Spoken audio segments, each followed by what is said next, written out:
Bonjour, dans cette vidéo, on va voir deux notions très importantes pour la cinématique graphique. La première notion importante va s'appeler le CIR. Le CIR, c'est le centre instantané de rotation. Et la deuxième notion importante sera l'équiprojectivité. Commençons par le centre instantané de rotation, dit CIR. Le CIR, en fait, va nous permettre de voir comment va se déplacer un solide. Donc, par exemple, ici, une porte de garage. Donc là, on a le mur, le plafond. Ici, donc un rail au plafond, un rail vertical ici. La porte de garage ici est fermée. Là, on peut rentrer ici. On peut imaginer un piéton qui va être ici ou une voiture. Et donc, du coup, comment fonctionne une porte de garage? J'ai cette partie-là qui va venir coulisser dans le rail qui est ici, pendant que la partie basse va coulisser sur le rail vertical ici. Ce qui fait que la combinaison des deux va générer un mouvement qui va être celui-ci.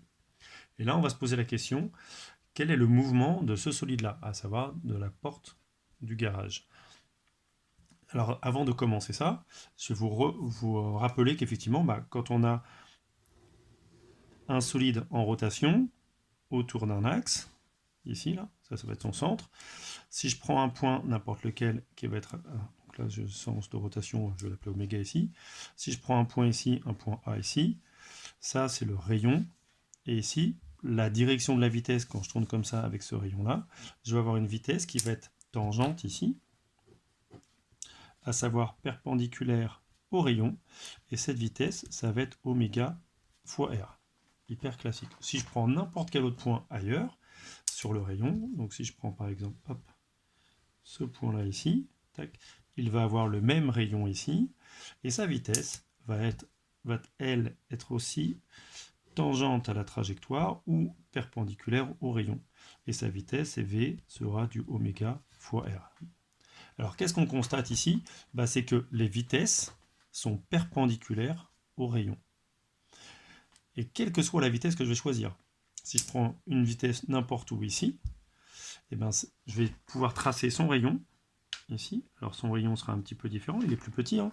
Donc je vais faire un petit R comme ça, et sa vitesse va être perpendiculaire au rayon. Elle va partir comme ça, donc là avec une vitesse plus petite, mais perpendiculaire au rayon. Et ma vitesse sera toujours le oméga ici, la vitesse de rotation du solide, mais par contre, au lieu d'avoir grand R comme rayon, elle aura petit r comme rayon. Donc la vitesse, ce sera toujours du oméga, même vitesse, quel que soit le point que je vais choisir, A, B ou C. Le rayon, c'est le rayon du point par rapport à son centre. Ici, vitesse en C, là. Et mes vitesses, par contre, seront toujours perpendiculaires au rayon. Voilà ce qui est super important.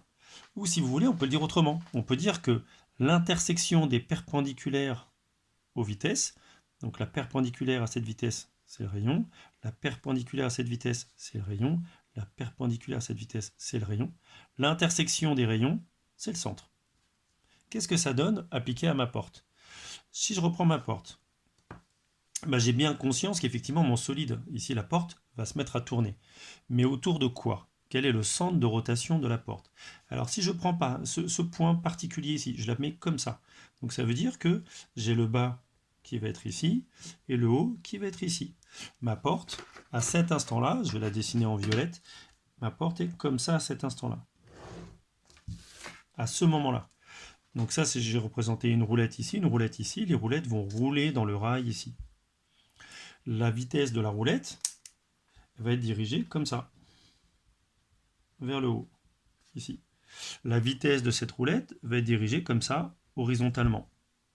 Et si je fais exactement le même schéma qu'ici, à savoir les perpendiculaires, donc je vais tracer la perpendiculaire ici à ma vitesse, donc cette vitesse, si je dessine la perpendiculaire, elle est verticale, tout simplement. Donc je vais dessiner une verticale, comme ça. Et si je dessine la perpendiculaire à cette vitesse, elle va être horizontale. Voilà. Ça, si je ne l'ai pas tracé assez long, tac. L'intersection des perpendiculaires aux vitesses va me donner le centre de la rotation, que j'ai noté ici, I.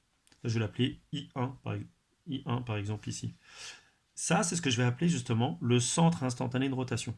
Pourquoi centre de rotation, on connaît, et pourquoi instantané? Parce que si je dessine ma porte à un autre moment. Donc ma porte, elle était comme ça. Elle continue de s'ouvrir. Je vais la dessiner à cet instant-là. Donc ça veut dire que j'ai une roulette globalement qui est ici, et puis l'autre roulette qui va être ici à peu près. Tac. Je vais la dessiner d'une autre couleur. Ça veut dire que ma porte se retrouve comme ça à ce moment-là. À un autre instant. Si je dessine ces vitesses, la vitesse de la roulette ici va être toujours horizontale, dans ce sens-là. Celle-ci va toujours être verticale dans ce sens-là. Donc si je dessine la perpendiculaire à ma vitesse, elle sera horizontale, puisque ma vitesse est verticale, le rayon, lui, sera horizontal. La perpendiculaire à la vitesse. Si je dessine la perpendiculaire à cette vitesse-là, ça va être un trait vertical. L'intersection de ces deux droites, des deux perpendiculaires aux vitesses, va me générer un deuxième centre ici. Je vais l'appeler celui-ci I2. Et voilà, ça veut dire quoi? Ça veut dire que dans cette position-là, le centre de rotation est ici. Dans cette position-là, le centre de rotation est ici. Et ainsi de suite. Donc ça veut dire quoi? Ça veut dire que ma porte, en se déplaçant, le centre de rotation de la porte va changer. C'est pour ça qu'on va parler de centre instantané de rotation, car il va évoluer dans le temps. Donc là, je vais avoir une position du centre de rotation. Alors, à l'origine, on peut même s'amuser à le dessiner ici. Ma vitesse à l'origine, elle est ici, avec une vitesse qui est là, ici. Donc je vais avoir un point qui va se situer à peu près par là pour démarrer. Et puis après, sur la fin, quand ma porte va être tout à fait horizontale, la perpendiculaire comme ça ici, je vais avoir un point qui va être par ici. Donc en fait, si j'interpole un petit peu avec ces 4 points que j'ai dessinés, je vais avoir un truc qui va être un peu, c'est peut-être pas tout à fait ça, mais ça va être la trajectoire, je vais le noter comme ça, trajectoire du CIR pendant que ma porte va s'ouvrir. Au début, mon centre de rotation va être ici, petit à petit, il va se déplacer là. Donc le centre de rotation, c'est la perpendiculaire, c'est l'intersection des perpendiculaires aux vitesses, comme ici. Donc en chaque instant, je pourrais tracer mes perpendiculaires aux vitesses, centre de rotation, perpendiculaire aux vitesses, centre de rotation, et ainsi de suite. Voilà ce qu'est la notion de CIR. Donc la deuxième notion, c'est l'équiprojectivité. Donc équiprojectivité, vous entendez deux choses, équi qui veut dire égal, projectivité qui veut dire projection. C'est quelque chose que nous avons déjà vu avec le produit scalaire au premier semestre. Alors je vais vous le présenter d'abord sur un exemple simple ici, et après je vais vous le présenter sur la porte de garage. Donc j'imagine un solide n'importe lequel, que je vais appeler solide 1, avec un point A ici et un point B ici sur mon solide, et ce solide va être en rotation par rapport à un bâti que je vais noter 0.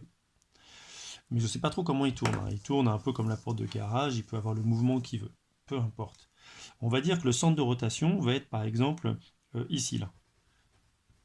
Donc ça, je vais l'appeler I de 1 par rapport à 0. Ça c'est quoi? C'est le CIR, le centre instantané de rotation, du solide 1 par rapport à 0, comme on a fait pour la porte de garage.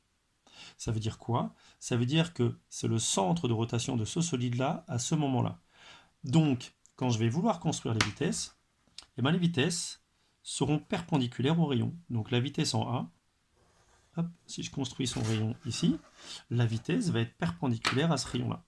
Donc là, je vais tracer une perpendiculaire avec ma règle, voilà, parce que j'ai pas de super règle qui va bien, enfin d'équerre qui va bien. Donc là, je fais attention à me mettre bien sur les repères ici. Et là, je trace une perpendiculaire. Voilà. Admettons que en A, je connaisse la vitesse et que là, ce soit cette longueur-là. Voilà. L'équiprojectivité, ça va être construire la vitesse en B à partir de celle en A. Comment? En faisant des projections. Projections sur justement les deux points qui concernent mes vitesses. Donc la vitesse en A et la vitesse en B. Quand je vais faire ma projection, je vais faire la projection de ma vitesse en A. Hop.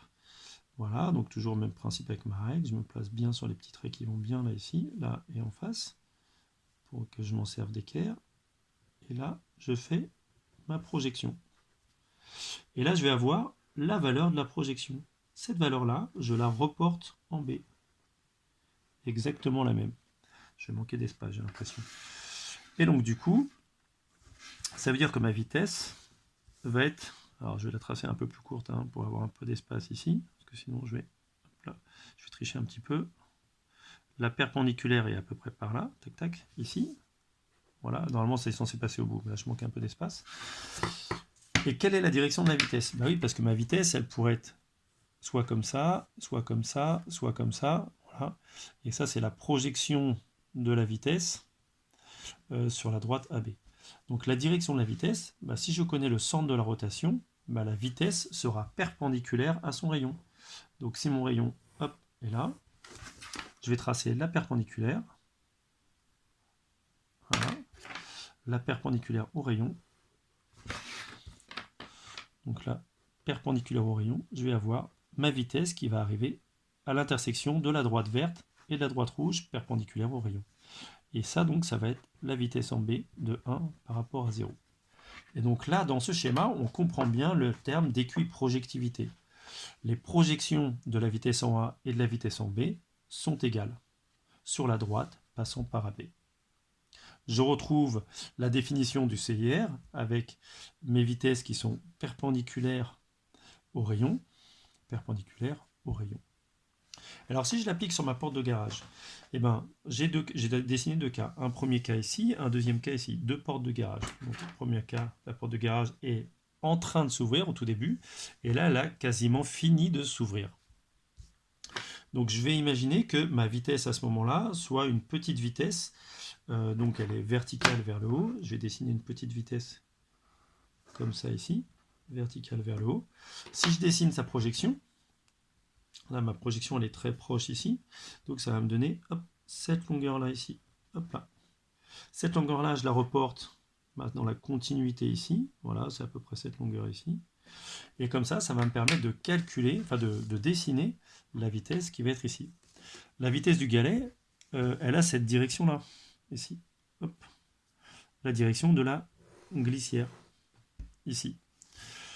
Et bah, pour savoir quelle est la longueur de la vitesse, bah, je vais tracer la perpendiculaire ici. Et puis je vois que ma perpendiculaire, elle va m'emmener très très loin. Elle m'emmène jusque là. Donc ça veut dire quoi? Bah, ça veut dire que quand je suis en train d'ouvrir la porte, hop, au début ici, bah, quand je me déplace, lui il se déplace très très peu, c'est comme si c'était un pivot là ici, pendant que lui va se déplacer très vite en haut. Je vois ici, petite vitesse en bas, grande vitesse en haut. Et quand je vais avoir fini d'ouvrir, bah, ça va être totalement l'inverse. Ici, quand j'arrive ici, lui il va terminer de s'ouvrir comme ça ici, quand lui il va s'avancer un petit peu. Donc si je le redessine pour ce cas-là, bah là ça va être l'inverse, je vais avoir une petite vitesse ici, qui va me générer donc du coup hop, la projection perpendiculaire ici, orthogonale. Hein. Donc si je reprends cette longueur ici et que je la dessine ici, là pardon, tac, ici, si je trace la perpendiculaire, tac, tac, tac, tac, voilà, et ben ça va me donner ma vitesse ici. Voilà. Donc ça veut dire quoi? Bah, ça veut dire que quand j'ai une petite vitesse ici, et là ici je vais avoir une grande vitesse, et quand j'arrive ici, plus je vais monter, plus la vitesse va augmenter, et là ici la vitesse va ralentir ici de ce côté-là. Voilà. Voilà ce qu'est le CIR. Maintenant on va passer à l'application sur les différents exercices.